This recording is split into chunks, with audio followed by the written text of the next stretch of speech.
Hello and welcome to this week's episode of Dadas Show, coming to you from the newly refurbished Manzoni 680 Hotel here in Nairobi's CBD. I'm your host, Ashiko Mbone. Now, as always, Dadas Show aspires to promote the spirit of sisterhood and solidarity amongst Kenyan women. And we do this by creating an open and safe platform for women to discuss issues ascertaining to their health and well-being, their lifestyle, their careers, their families, and anything that affects them in one way or another. We also take pride in having real conversations that matter not only to women, but to families and our communities at large. Today's conversation is on something that we are all facing, albeit silently. That is stress and anxiety. In our fast-paced world, as adults, we are forced to juggle between work, careers, relationships, family, parenting, finances, and even our own personal expectations. It's no wonder that most of us are living life on survival mode. But how do we know when we are simply having a rough week or when there's something bigger to look into? How do we build our inner calm, especially when we are facing life's daily storms? So on today's episode of Dadas Show, I am joined by a panel of experts who are so passionate and have a lot of compassion for, for emotional wellness, empowerment, and for just letting us thrive. So this is not just an ordinary conversation. So if you're in your 20s, your 30s, your 40s, or even beyond, this is a conversation for you. If you're feeling overwhelmed, if you're feeling stuck, or you're simply just tired, let's take a deep breath. Let's settle in as we discuss how to thrive from the inside out. Now, remember, you can always talk to us on social media across all the social media platforms at KBC Channel 1. You can reach us, me personally, at Ashiko the host across all social media platforms, or you can reach us on Facebook at Dadas Show KBC. Before we get into this very important WUSA session, especially for us adults, let's take a look at the following feature. Stress and anxiety are common experiences in adults, impacting mental and physical well-being. While stress is a normal response to life challenges, anxiety disorders involve persistent and excessive worry that can interfere with daily life.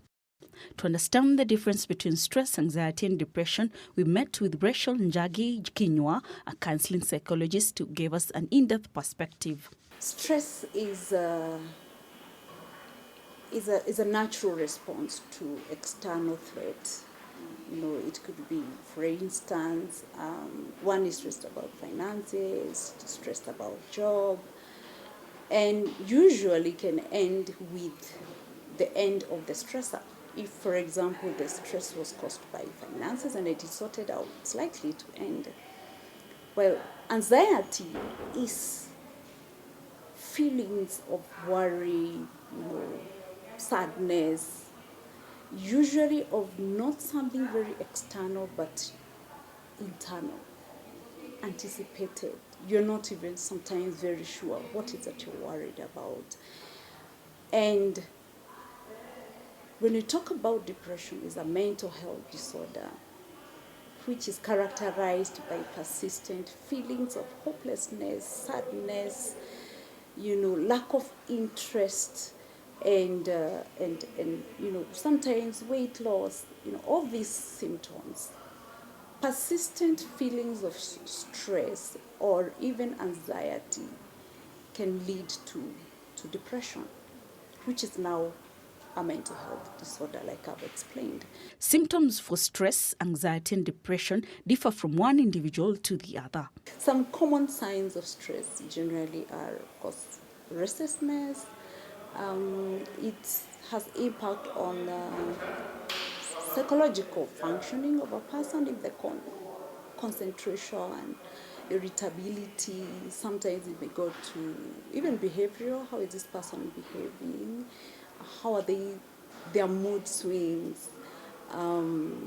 It may also go to social life as well. Are they even interacting with others or not, or they just want to isolate themselves? And that's when it's more now persistent and chronic. Burnout happens to everyone at some point or another. Going through and going about different life issues in balancing many activities. You are a mother, you are a wife, you are a father, you are a husband, you are working, you are a CEO, you are whichever position, you're taking care of your parents, and everyone is looking up to you. It can be draining. It can really be draining with all those things on your shoulders. It's not very easy. But what do you do about that? You are one person. Self-love is very important. What can I accomplish first? Do I need to build this building first? Do I need to buy this plot? Or do I need to pay school fees? Prioritizing needs is very, very important. And being self-appreciative that what you've done is good.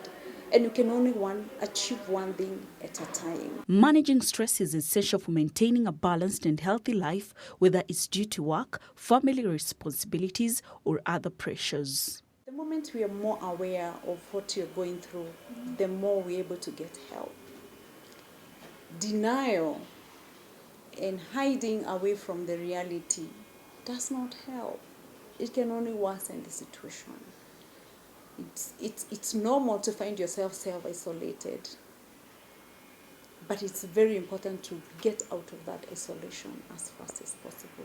When you seek help through other people, talking to other people, there's nothing in this world that you'll be facing the first time. There might be other people who've gone through the same. And perhaps by sharing with others, you're able to get strength, even the ability to cope with the issues better, how to address the issue better, and you feel better. But when you keep it away, it only worsens. For Dadas Show, my name is Miriam Odanga. Welcome back. If you're just joining us, this is one of the most crucial conversations I feel like we will ever have as a show, especially in respect to May being Mental Health Awareness Month. Today we're going to address stress and anxiety management in adults.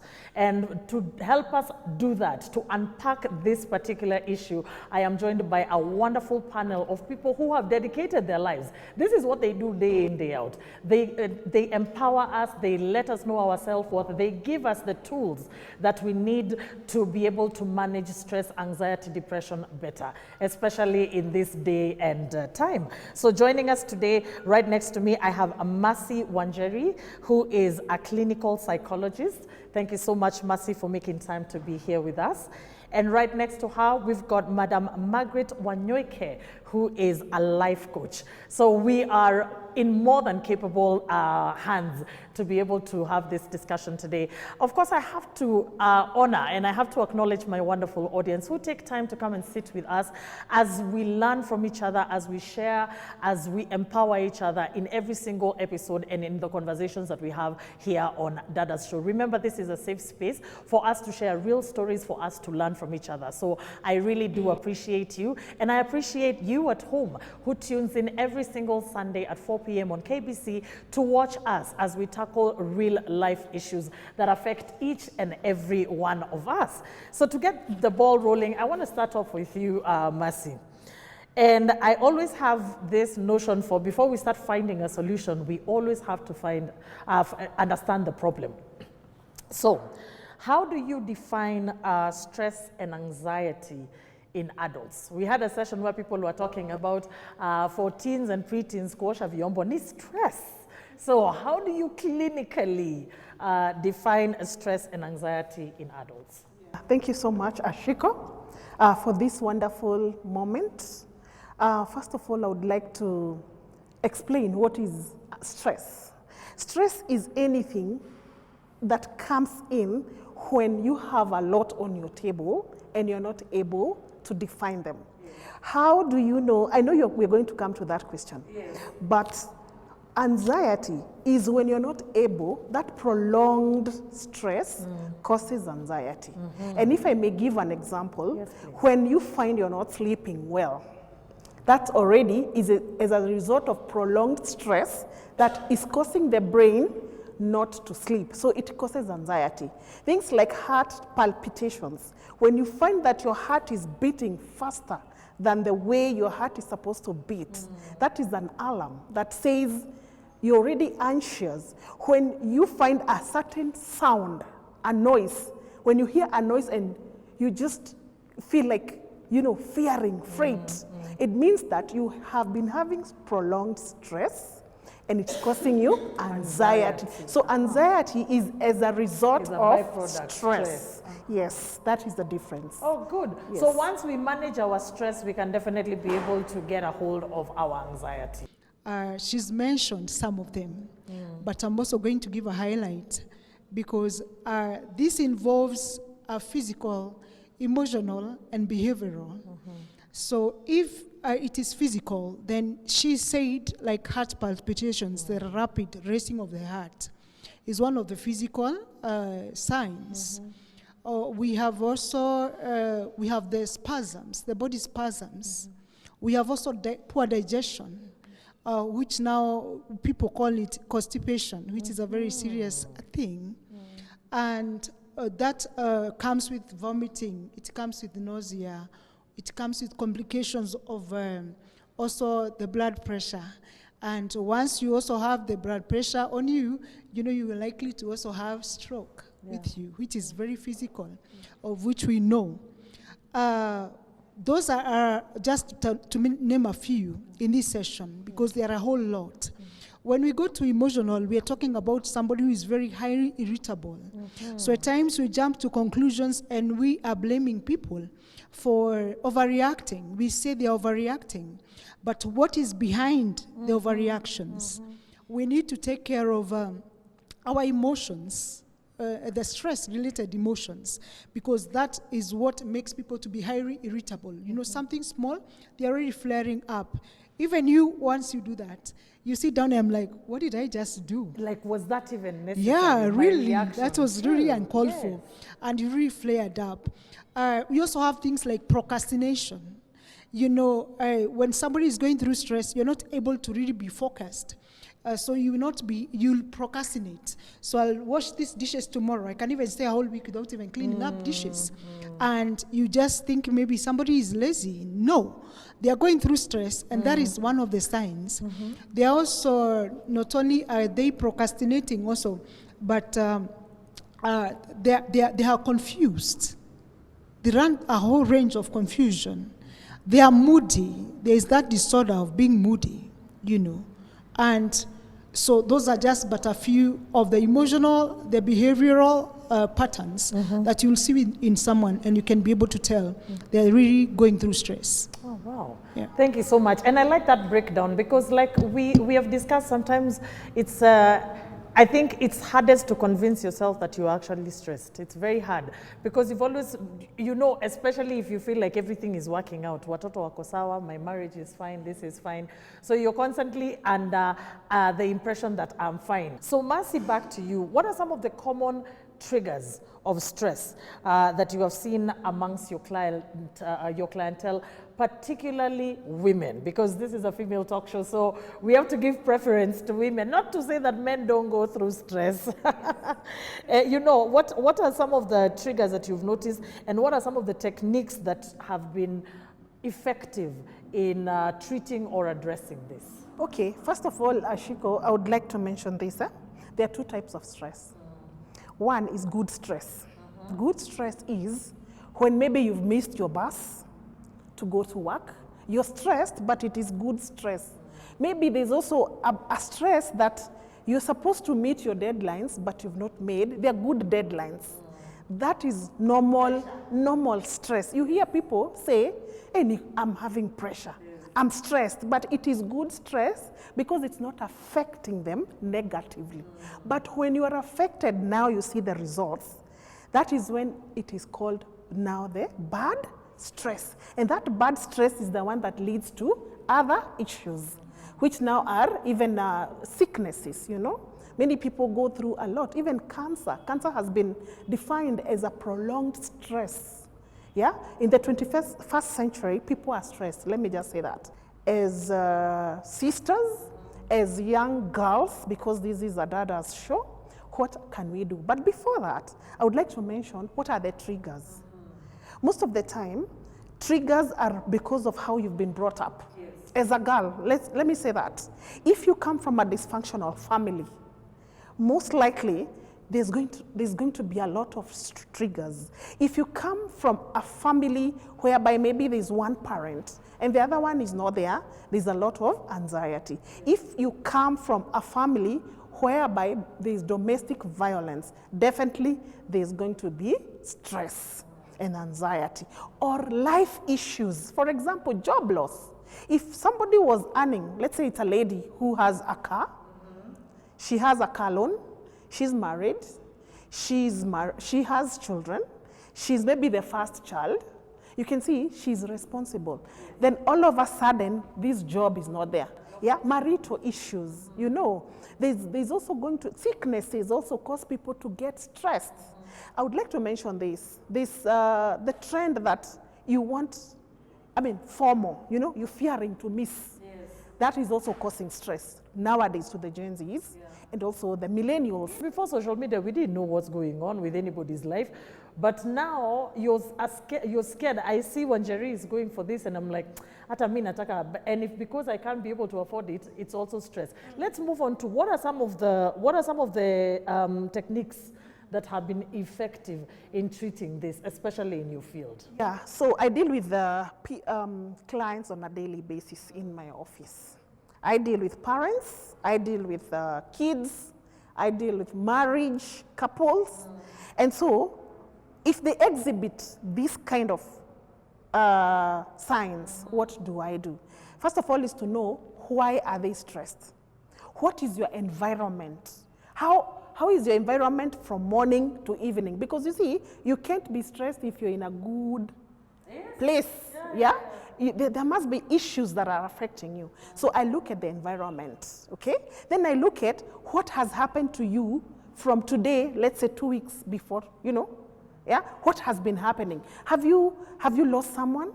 Yeah, that is grief, loss and grief. Have you lost a job? Have you lost a marriage? So many things that happen. Are you having money? Are you broke? Are you bankrupt? You know, has your car been taken? Yeah, by the auctioneers? Are you able to pay your loans? What has caused you this stress? Then I look at what can we do today. Nowadays, there's a lot of competition. Ashiko, as you had said, you want to live in a good estate. You want your children to go to the best schools. You want the best hairstyle. You want. That is the least. But where is the money? Have you done a budget? So what I do, the techniques is to look at your life, then we start ticking. And what I do, I use goals. The first thing, you have to set goals, Ashiko, even for this show. Yes. We've done a lot of preparation, you know, the videographers, the cameras. So how are you prepared as a woman in your life? Because you see, things must happen, true or false? Yes. So how will you cross that bridge? Are you ready? Are you prepared? Or is it going to catch you unawares? So we are going to set goals. Yeah. So what is the first goal? We are going to go with you. So I go with the client. This and this and this. Let's say, for example, most ladies, majority, they are not able to cope well with their mothers. Why? Because during their teenage, they rebelled. So there is a big gap like this. And so once now they are working, they are good, they are doing well, they are just feeling the disconnection. So what can we do for us to eliminate the stress? We have to call the mother. You know, so my work is to help my clients get what they want through support. You see that? Let's say it's a lady who is always drinking. You know, she's alcoholic. So I look at it. What is causing you? What is the cause of all that? Yeah, what is it? So after that, what can we do? Can we say, if you take 7 bottles, can we take 5? Can we cut it down? We cut. Yes, then now we start doing what we call, I put you in a support group. I love that particular approach. We're talking about goal setting as the techniques of dealing with stress and anxiety. And I like that because it gives you perhaps an understanding of where you are. And I feel like this is even something that with a little bit of assistance and even yourself, you can sit down and say, what are my goals? What are my personal goals? What are my financial goals? What are my physical goals? And that can, I think, give you a moment of introspection. Thank you so much for that, Maggie. Mercy. Let's move on to you, Maggie. Many people are living on autopilot. And that is a fact, especially in the 21st century. We work, we deal with our families, we pay bills. How can coaching help someone to reconnect with their purpose and their peace? And this is a very, very valid question, especially for us who are, working class and we are still gainfully employed, because you find yourself on zombie mode. You lost your purpose, you lost your passion somewhere, and you're just going through the motions. How can coaching assist in this? Maybe some people may not understand what is autopilot. And we begin by saying autopilot, even when you're doing business, you can do business so well until you see it is flowing now. It's broken even and it's going beyond, so it can work with the systems that you've set, and now it is autopilot. It comes also from the people who are the pilots. The real pilots themselves, where they it reach can a point, itself. where they stabilize, everything is stable, and so the aeroplane has just to go by that mode. So there is not much effort, there is no brain being engaged so much. You're doing things without consciousness. So things are just flowing. But it's a very dangerous way of life when we come to the real life, to work your life autopilot. When we talk about you working, when you're at work, autopilot, we are saying you're not taking the time in consideration. So really when no time is passing, you keep procrastinating.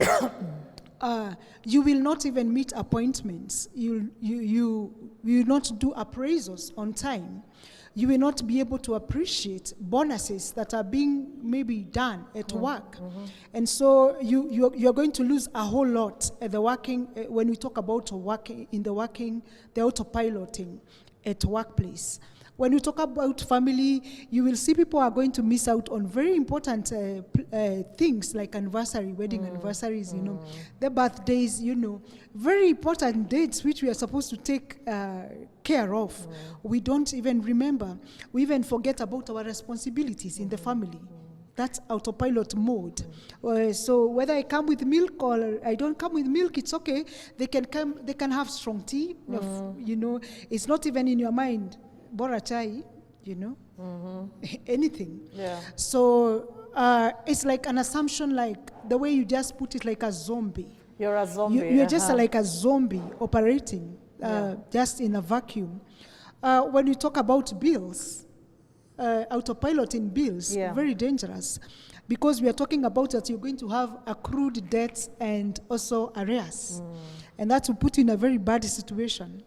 We are talking about you're going to lose out on discounts, probably which could have been offered. You're going to miss out on things like waivers, Because you're not a pilot. Now that we've grasped the essence of autopilot. Yes. How can coaching help you? Perhaps some of the times you find yourself on autopilot because of the monotony sometimes of life. Yes. Because of routine. Yeah. You're employed, you go there in the morning, so you find yourself sipping into autopilot, sometimes even without knowing. What are some of the effective techniques that you can teach somebody to get them out of that funk? Yes, I'll set it on 3 and say it's why, how, and when. And when you talk about how, why, in the first place, why are you working? Why did you look for that job? Why did you start that business? Why did you begin that business? Why did you begin that family? Why did you start saving? That saving scheme you do routinely, monthly, Yeah. Why did you do that? What was the sparkle in it? What really attracted you to it? When you go back originally to what made you to start something, to start working, to start the family, then you start rekindling the sparkle in it. And so you are able to reconnect back. Okay? Then the other thing is that can connect us back is what my colleague here said about setting goals. Setting goals is very, very important. We always say refusing to plan is planning to fail. So already in auto-initia, when you don't do that, you don't plan, and you don't set goals, you're going nowhere. You are like a headless thing, So you need to set goals right and use the right methods of setting goals. We say SMART, S-M-A-R-T. You see, we say they must be specific. They must be specific. So that you don't just be so ambiguous. They must be measurable, They must be attainable. So don't set goals which are so. Say now this year I'm going to buy a Rolls Royce. Really? You know? Yeah. Yeah. Let us start with Vitz. Yes. Okay? Yeah. And start planning for a Vitz so that you don't get so overstressed, right? Yes. And so when you don't achieve it and you get a Vitz, you say, at least I even have a vehicle. Yes. Right? Yeah. Of course. And then they must be, you can be able to retain and be able to reach out to these goals, you know. Time bound, they must be time bound. You must set on targets, you know. You can't be ambiguous and say from January to December I'm going to school, I'm going to school, I'm going to school, and you don't begin. You have to set it and start it, right? Yeah. So the beginning of everything is about planning and then setting yourself up to do the plan. The next thing is setting schedules, which is very, very important. And when we talk about schedules, we are saying about also time schedules, hours, breaks, vacations, you know, leaves are very important. These are points of reconnection, because that boredom that has made you to be in that mode of autopilot. You need to step out a little bit so that you can have inspect in yourself, so that you can be able to come out fresh. And again, when you're refreshed and your mentor is refreshed, you're able to strike a balance.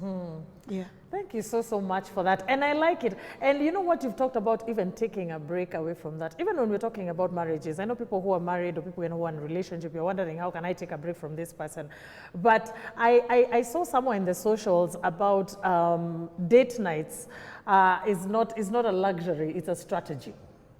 And I thought to myself, wow, if you really think about it, that's very profound. You're not doing it out of a sense of duty. You're doing it because it's part of the strategies that are actually going to make this relationship work. So I like that a lot when it comes to, if you feel your own autopilot, do the why. Did you say the why, the how, and the when? Do your goals.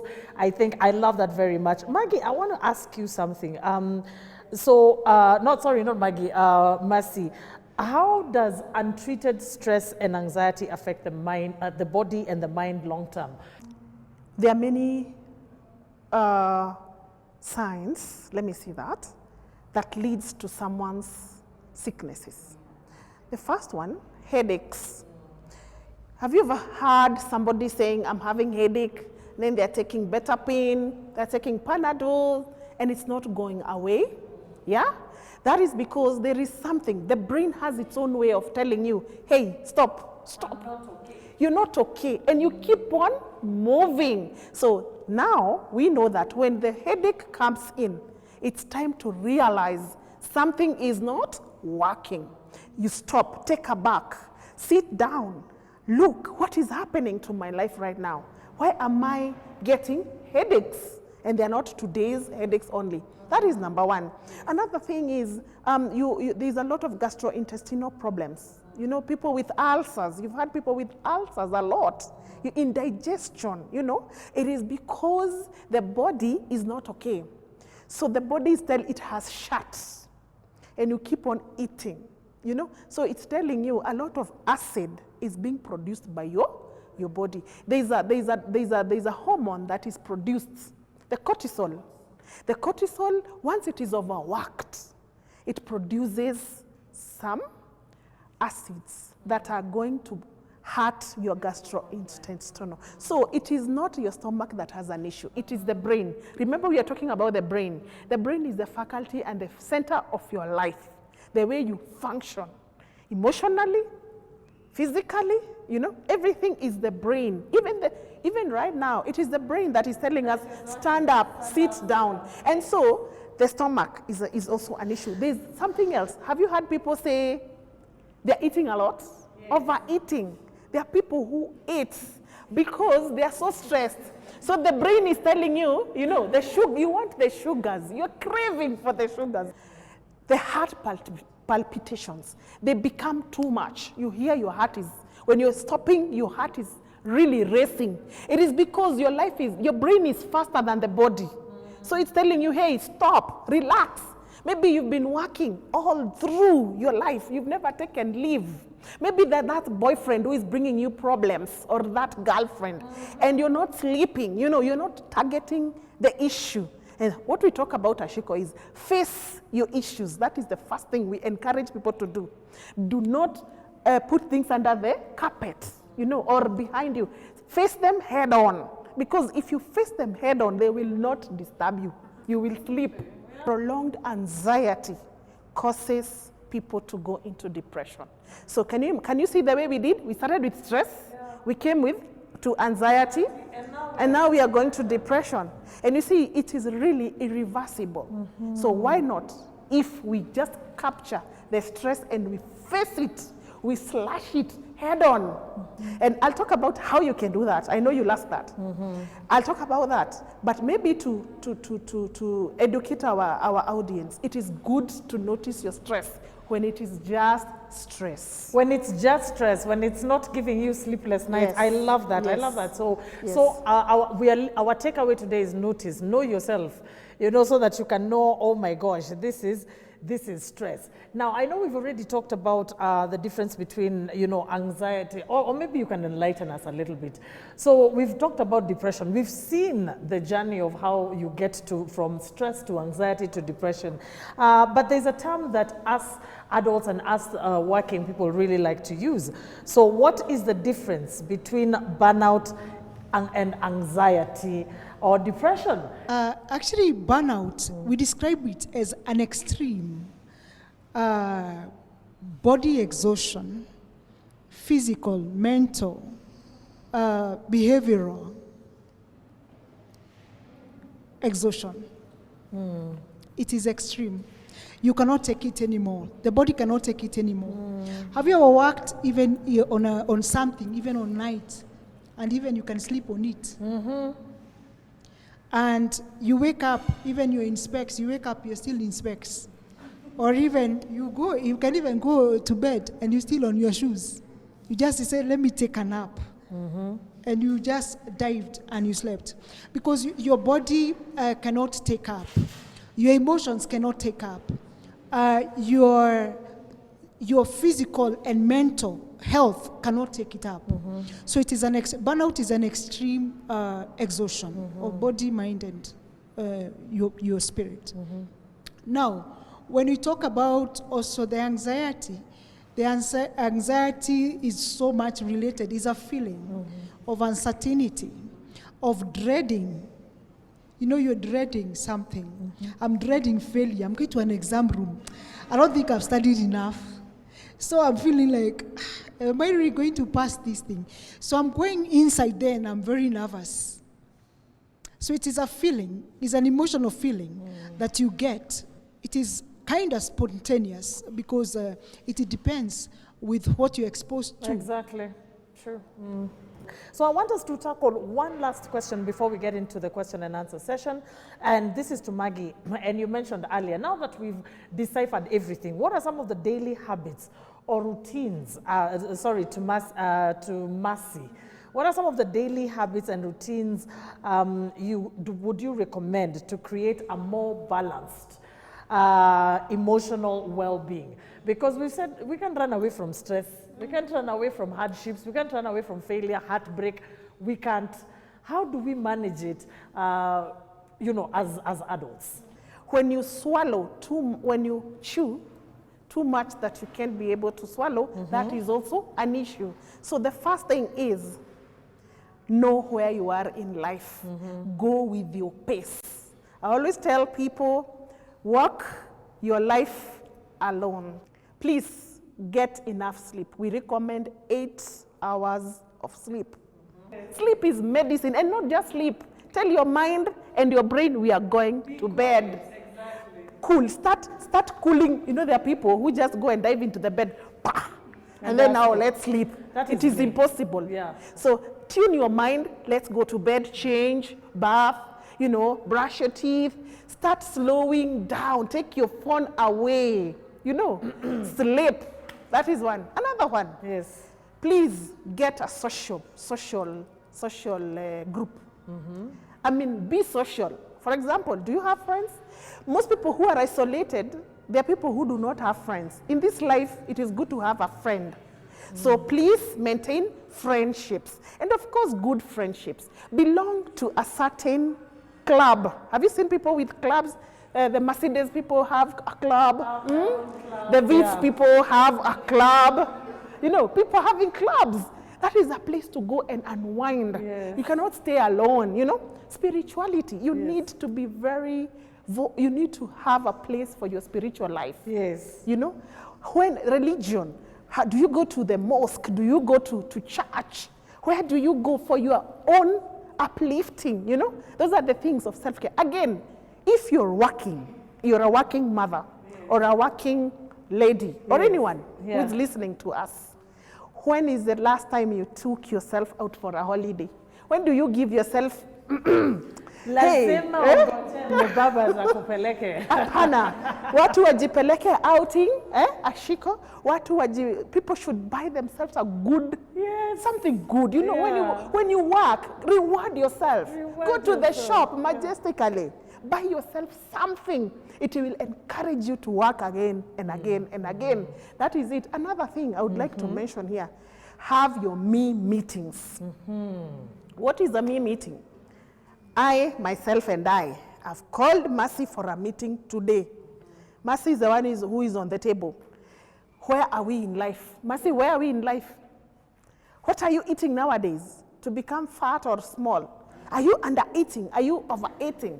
Have you applied jobs of late? Have you gone to school? Do you want to venture into this? Have you started farming? Have you traveled to the world? Have you gone, you know, that is what I'm talking about. Me meeting is very, very important without any other person. Yes. Only yourself. Only and yourself. Once you do that, exercise is another thing. You know, it produces hormones. Yeah. What you find exercise? I'm our walk. Walking, yeah. You can walk. Walking really is good. It relaxes your brain. Yes. And that's the time you start thinking about your projects. The place you left your projects. Yes. So walking, exercises, sweating, it is good to make your body sweat. It is going to produce toxins, bad toxins that could have affected your body. So let your body sweat. And then in the evening, what will happen? You will sleep like a baby. Oh, I love that. I love and talking positively to yourself. I think that has worked very well for me. When you're having those me meetings, and even though you've blundered, you don't sit there and completely criticize yourself and say, Ashiko, you're a mess. Ashiko, you're this. No. There's only one Ashiko. So this is it. So I might as well love her the way she comes. So thank you so much. I'm even feeling so encouraged, if you can't tell. But we're going to take a short break and then be back for the question and answer session. Don't go far away.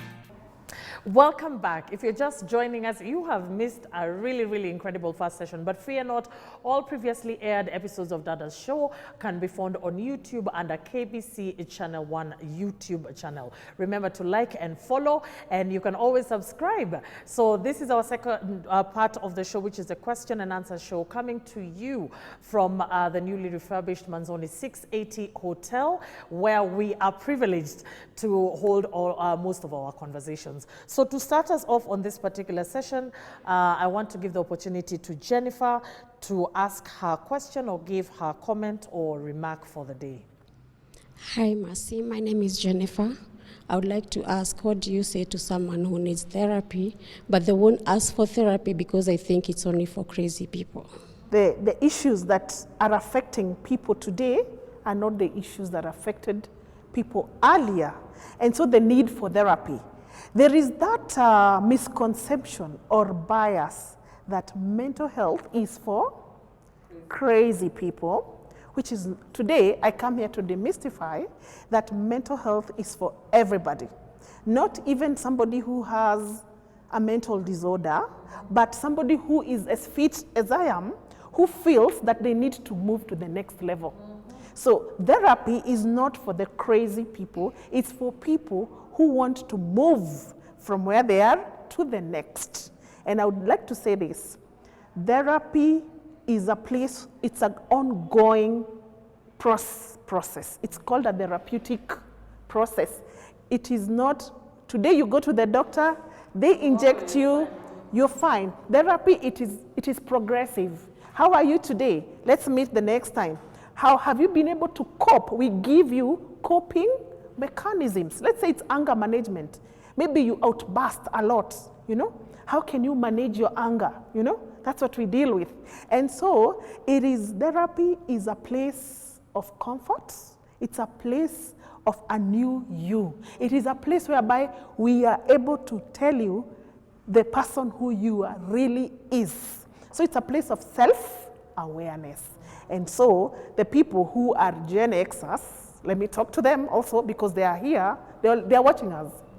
It is a good place for you. If you're stuck, therapy will unstuck you in a scientific manner. Thank you so much.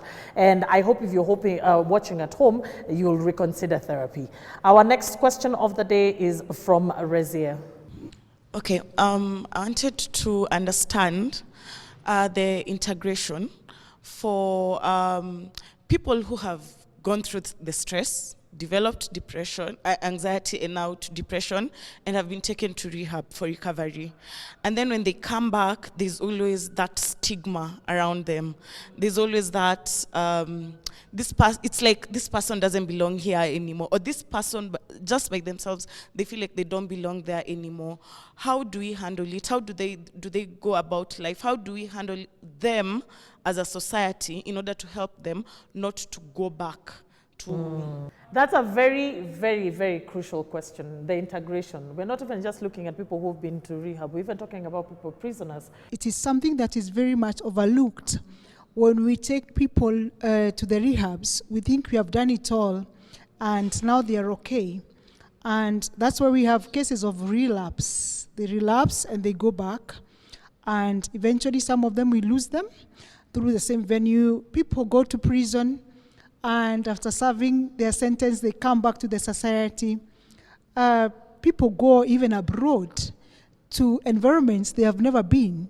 We've heard about the kind of shock that they have to absorb in those countries, a culture shock. And it is a trauma in itself, because even them, after they come out of these places, they also know they were in a place where the other people are separated from them. And now they need to come back.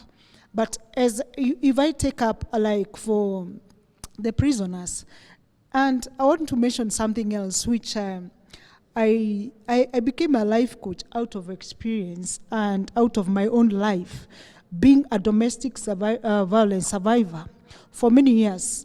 And we know also there are people who have come out, they have said no to those marriages, and they have come out through divorce or otherwise, and now to integrate back to the society, they are facing stigma, and they are facing a lot out there. So how do they make a comeback? For themselves first, I say we exercise the 5 A's, and when I say the 5 A's, I'm saying that we accept where we are at.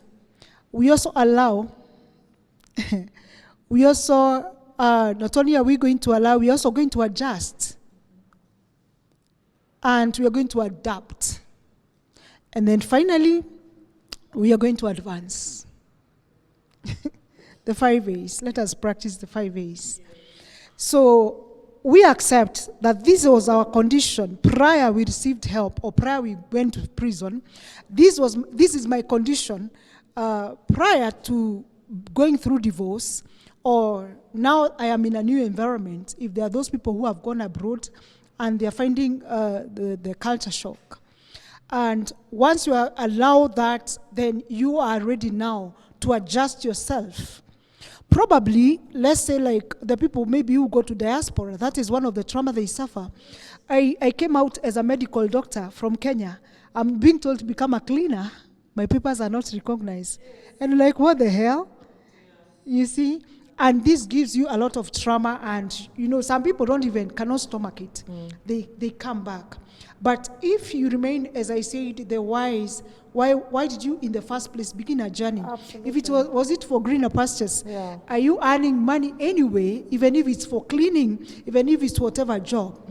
And then you can now fine, if I still want to achieve my dream as a medic, what do I need to do? I have to go to school. I just advance a paper maybe in that country, and then I'm able now to fit. So you start now advancing from that level. If it is a prisoner, the same. When they come, they have to admit, this is where we are at, and we start now moving with those 5 stages. Until now we start advancing, okay, fine. When we're here now, how do I also now pay back to the society? Because you cannot wrong people and just assume they're going to be okay with you. Yeah. You need to tone down a little bit and be able to accept this is what I did. What about you, Mercy? Tell us, what can society do from a clinical perspective? Friends, let me tell you, everybody needs support system. Everywhere. If you're a working mother, if it's a doctor, it's a career woman, if it's somebody who is sick, or even it's somebody who has depression, you need support system. And what do? We look at the closer people, your relatives. If it's somebody who has, let's say, depression, how will you deal with this person? We look at the family system. Who can be able to work with this person? Again, spirituality. How is this person connected to the maker? There's always a superpower. Absolutely. How is that person? What are his beliefs? What are his values? We look at that. And again, we put them in a social group. I think you've really heard me talk about social groups. Yes. That is the rubber stamp of today's show. Yes. Please adjust, please plug in to a certain support group, a certain social activity. If it is pool, go play pool. If it is swimming, go play swimming. If it is hiking, get people who hike. If it is cooking, get people who cook nice mandazis or pilau, or biryani, those kinds of things. Plug in so that you're going to feel warm inside those people. And when something is getting wrong, they will notice. They will pick people it up, who get depressed so much, look at us, they are very isolated. So say no to isolation, say yes to social, and I would like to talk to introverts. Yes. Because introverts are quiet, they want their good time alone. It is good, but again, how can you do much or little? Try to balance. You know what I mean? Yeah. Balance like the wheels. Balance being alone and balance being with people. With people. Let's quickly move on to our next question or comment of the day, and that is from Anne. Thank you very much. I would like to ask Mercy that at the beginning you talked about stress, moving on to anxiety, and then to depression. But now we see cases of people who are depressed that end up committing suicide or even have these suicidal thoughts. So I don't know how you'd help such a person who's very suicidal, because it's becoming a common trend. You see people just killing themselves. Probably they were depressed or something. So how would you assist such a person who has such a problem? People 29 years and below are prone to suicide or suicidal thoughts. What happens between these ages? Remember, these are the ages whereby a person has finished maybe university, a person is looking for a job, this person is at the height of relationships. Maybe they are working or not working. Maybe these people have gotten even children. These people have been sacked, they've worked. They are young. 29 and below is a very industrious area. And that is where suicidal thoughts come in. Maybe it comes from family of origin. Maybe your dad is not listening to you, or your girlfriend has jilted you, or you don't have money, or, there are so many things that happen. And so people tend to reach rock bottom. And why do people reach rock bottom? It is because they do not want to seek for help. If you find somebody who is having suicidal thoughts, what we do is we look at the genogram. Did your family members commit suicide? Who committed suicide in your family? That you're seeing it's better to eliminate yourself also. You see, it's a trend. So that's where we look at. And how we look at is we do tests. If somebody comes to me, I'll do a test to ascertain what is the level of your suicidality. What is the level of you thinking you want to commit suicide? Yeah? And we also will look at what are these issues. Because you see, these people leave a note. Hello? Have you had people who leave a note? Yes, they have to leave a note. It is because they've been talking about this issue to a parent. Let's say it's a teenager. This teenager has been having issues. They don't know who to tell. And the parent is the closest person to tell. And this parent decides to close their ears. They are busy, calling the shots, busy, career, busy, traveling. And so this teenager looks at the parents and said, okay, is this the life that I'll live?